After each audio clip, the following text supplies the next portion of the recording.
Hey, what are you doing today, bitches? Our master chef. Huh? No, we're going to cook. Kausapin mo siya in English. Hindi ba siya?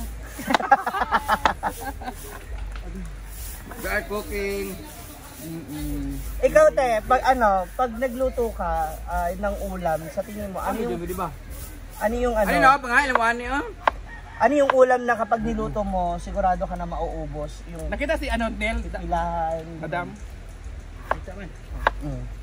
Anong ulam ang sigurado akong... Pag niluto mo, ubos. Hindi ko masasabi kasi pag nagluto ako ng ulam marami so hindi talaga nauubos.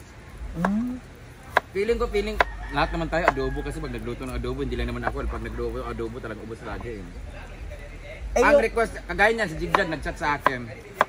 Sizi, sinigang tayo bukas. Na-miss ko na yung sinigang mo. Which I know na gusto ni Jigjag yung timpla ko ng sinigang. And gusto din nila yung paksiw na isda. Yeah, ako talaga. Ako I really agree. Ako sinigang. Ako paksiw na isda. Gusto Bye-bye. Bye!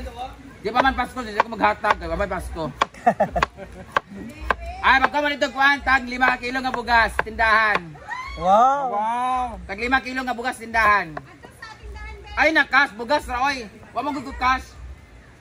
Bugas na, pamasko mo na. Ay, hoy, agbalibaran yung mga 5 kilong bugas. Parti ba di mo? Kamay na mag-uti ni mong bana. Bye! Tignan ito ako Tag-5 sila? Ben, tag-5 po! Tapos nung bata kayo, ano yung madalas na niluto sa Ayoko, alam mo na naman yung mabot yung vlog mo sa 10 minutes. Hindi, ano nga yung pag niluto ni mama mo o ni papa? Ito na lang. Sa kanilang dalawa, sino mas masarap magluto? Si mama o si papa? Si Papa. Yan naman si Madam. Dahil, ina naman kasi si Papa niya. Para daw maganda yung editing niya. Kamukha kasi niya si Papa. Wow! Yung kabanda kasi ng gusto. Hindi kita makakalayo. Si Mami magluto, pinakamasarap si Papa magluto. Ay! Si Papa ang pinakamasarap at pinakabaling magluto. Kaya nga siya ang laging cook sa pag may mga piyesta o siya ang cook. Si Mama natuto na lang yan kasi magaling si Papa. Dahil si assistant. Anong luto ni papa mo yung Any kind of adobo at saka yung tininlag. Kaya yun yung lagi ito niluto sa inyo, tininlag kasi yan ang lagi niyang niluluto, tininlag sa amin. Pinaka-master niya. Saka dito kakaiba, no, hindi talaga hindi siya ano tawag mo dyan? Yung ma-condiments, yung seasoning, yung lasa. Kasi dito, sabi ko nga kanina, sa Manila, di ba, ampalaya, o kaya dahon ng ampalaya, chicharon lang sa dito, hindi may gulay, para siyang pakbit na munggo, hindi mo mawari. Ganun sa Maynila. Dagan lagi. Actually, kayo lang naman nagpa-complicate na munggo lang nilagay na ng mga okra. Wala namang okra ang munggo. Sino maglagay niya? Ayun. Lagi. Nilagyan nila. Tapos, uso din pag nagtanggal ng sa kalabasa, hindi sinasali yung mga buto. Walang buto na. Tanggalan mo yan kasi yun yung hindi nakasali yan. Inaalis din daw pala to. Pag nagkuhan ka ng kalabasa, kukudkurin, kakayurin mo yung ilalim. Si Mama, anong paborito mong niluluto ni Mama? Tsaka pag nagluto ng kalabasa, hindi niya iawat na lang ang dahon. Na? Pag nagluluto si Mama noon, anong gusto mo niluluto niya? Dinuguan na nagayaran din niya kay Papa. Pansit na nagayaran din niya kay Papa. Kaya sarap sila magluto ng pansit talaga. Dinuguan, Si Mama, that's why. Hamon, magaling si Mama magluto ngayon. So, ibig sabihin si Mama Sita pala, natutulang din magluto dahil kay Marunong talaga si Mama magluto. Di ko alam, basta growing up, alam ko maluluto sila magluto dalawa. Sige, thank you. Sa inyo magkakapatid, ikaw ang nakakuha ng pagluluto nila. Kasi si Mars parang bihira magluto. No? Hindi, kasi magaling kasi magluto sa may tuto. At hindi mo kasi siya nakikita na nagluto sa manang. Hindi ko alam, marunong ba siya magluto na magaling ba siya. Si Bimbo din, magaling siya magluto. Sadyang ikaw lang din yung napapansin namin kasi ikaw yung laging mahilig. HRM kasi ako. Hindi, kasi nga, nung 3rd year high school ako, namatay yung lola ko. Si lolo ko nandun na sa bahay laki. So, si Mama, nagtatrabaho. Si Papa nagtatrabaho. Yung ate ko tagahugas, tagalaba, ako talaga yung natoka sa pagluluto. Tapos pagaling ako ng school, pag uwi ko, kailangan kong lutuan si Lolo ng ulam na may sabaw. Ako talaga nakatoka dyan. So, sa lahat namin magpipinsan, ako talaga yung lumaki sa pagkaruga lolo ko. So every hapon, ako talaga yung, lahat, every morning hapon, ako nagharap ng uulamin ng lolo ko. So kahit di ako marunong magluto, natututunan naman. Ang pagluluto madali lang naman, paghaluin mo lang naman eh. Kailangan mo lang naman alam mo yung matigas sa malambot, di ba? Lalo ka yung uunahin mo ilagay. Tsaka yung okra hindi nilalagay sa ano. Sa... Inuo ko. Ano to, pakbit na lang kayo. Kaya nga, sabi ko, bakit may okra? Binigay lang din sa akin kanina yan, tagahiwa nga lang ako. Huwag yung okra kasi yung ano nang nasa ng munggo na ano dumudulas. Itabi niyo yung okra kasi magigisa na lang kami mamaya. Sabay namin sa crispy pata. Bulinaw, nagluto mo ganyan. So ayan na, natapos na natin yung ating Bulinaw! mga pangsahog na gulay. So ihiwalay na natin yung okra kasi hindi pala yung kasama. Ewan ko ba ba't nandiyan yan? Hindi ba na-insulto yung kamay mo na, daliri mo na mas mahaba pa yung okra? Kung ako okra ay lady finger, what happened to your finger? Ang tawag kasi dyan, kaya ko nga siya natin sa gitna para lumamang ako ng onte. Eh? Mahaba pa rin eh, kahit putol na oh. Wow, yung ha. Ano ikaw na nagiwa sa may hawak siyang itak.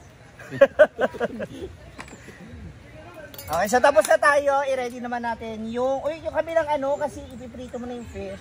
Dito na magprito dito. Kunin mo na yung tungtungan ni Diva para maabot niya yung ano. O kasi, alo. Ay, ito yung isasahog. Tapos ilagay mo sa isang lagayan para lagay ng tubig kasi kailangan mo siyang... Mabawasan yung alam. Okay, ibababad muna natin. Jella di ay.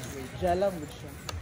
So, lagyan daw muna natin siya ng tubig. Ibabad muna natin para malesen yung alat. Ang patungan di ay. Diyan ka lang sa kabila, Diva, para maiprito na ba yung fish? Oy, ma'am si ipahi mo na nato tumata sa likido sa tong ricer nato. Yun nga. Yung ngayon. Talaga kasarap ang kanilang luto. Magbabalik ang Brenda Miss Collection.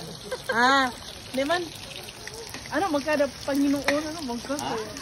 Diyos naman, inang kwan. According to Isaiah 2, November 3. Nakikita ko na po talaga na lutong-luto na siya kasi nangingitim na po ang kilikili ni Ma'am si G. Sino kaya ang masarap pagluto? At sino ka mananalo ngayon? Ang pritong isda o ang sinabawang munggo? Magkakaalaman na para sa ating cooking show. Dwarf Edition. Hoy, ano to? Kids. Master, Juniors Master Shit. Saman, tanong-tanongin mo. Magluto ba? Ano nga dito?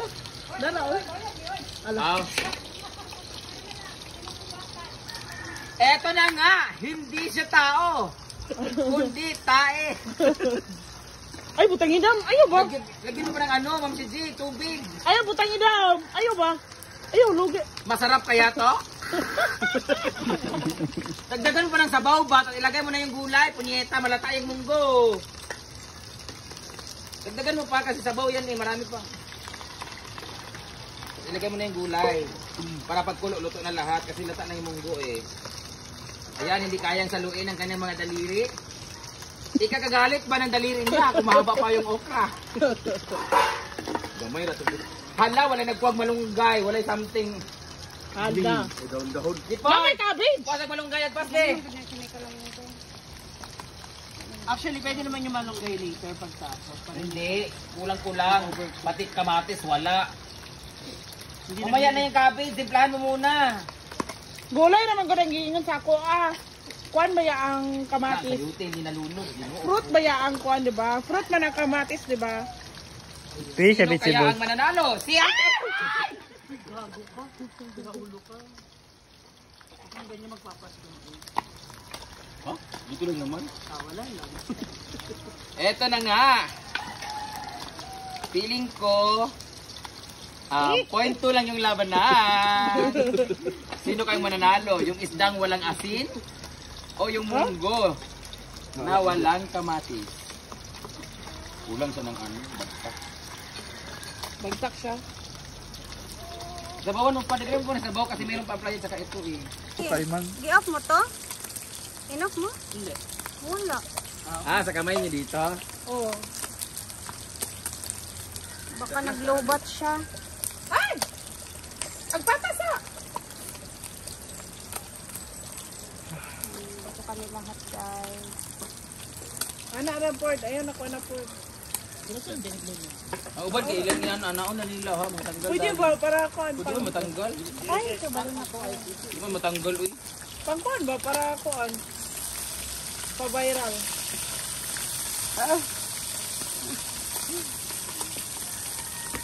Bigyan mo pa ng tubig kasi gamay na lang. Hindi ko be. Bigyan mo na din yung palaya. Bigyan mo ng tubig kasi meron pa sa iyo. At ilalagay na natin yung taxi. Ah, taxi. Ilan ito?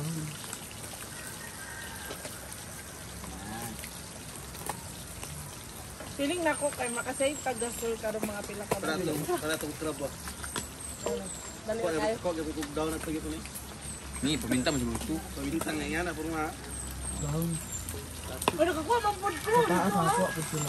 Ang takip. Kinit din na. Dili. Isa lang yung kalaban.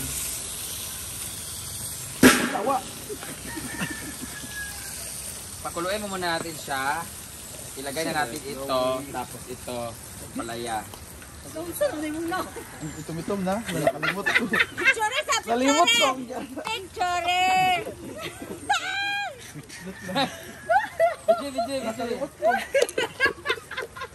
Nanging.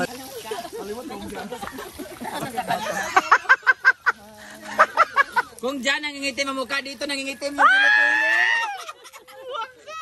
Uy, wala na. Lighten na yan. Lightin na yan sa lagay na yan ha. Oo, so alam mo rin dati. Nangyari sa mukha mo.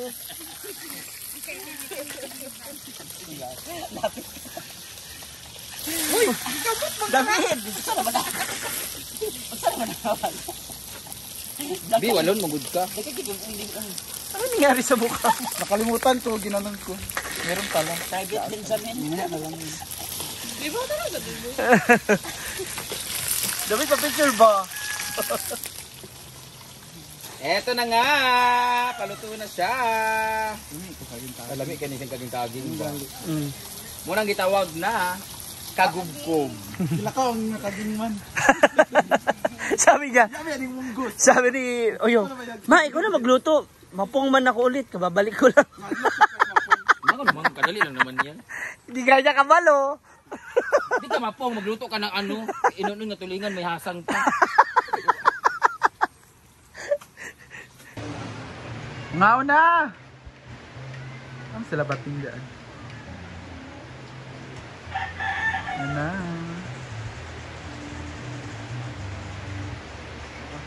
Come, señorita. Kaya,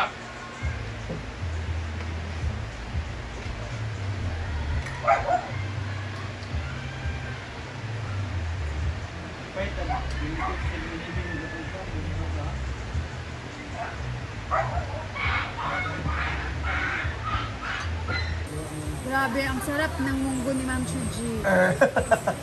As in. Pag-sure. Oo, ngayon ako nakatikim ng ganitong munggo na lasa. Ano Parang lasa? ano siya? Murang. Parang kakaiba. May masabi lang rin. Tanawa yung isda, Support yung each fish, other din. Yung fish, okay naman. Medyo matabang.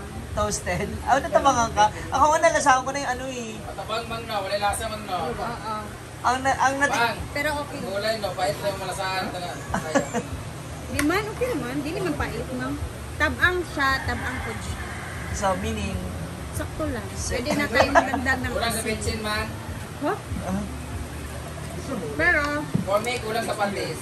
sa alat. oo. Alat lang. Konti lang. Kulang lang ng alat ko. At saka ng Diba? Pero okay. ilunggo. Bukano. Next, ano naman yung patahe mo? Ormok.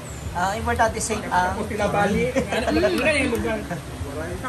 Waray lang ba?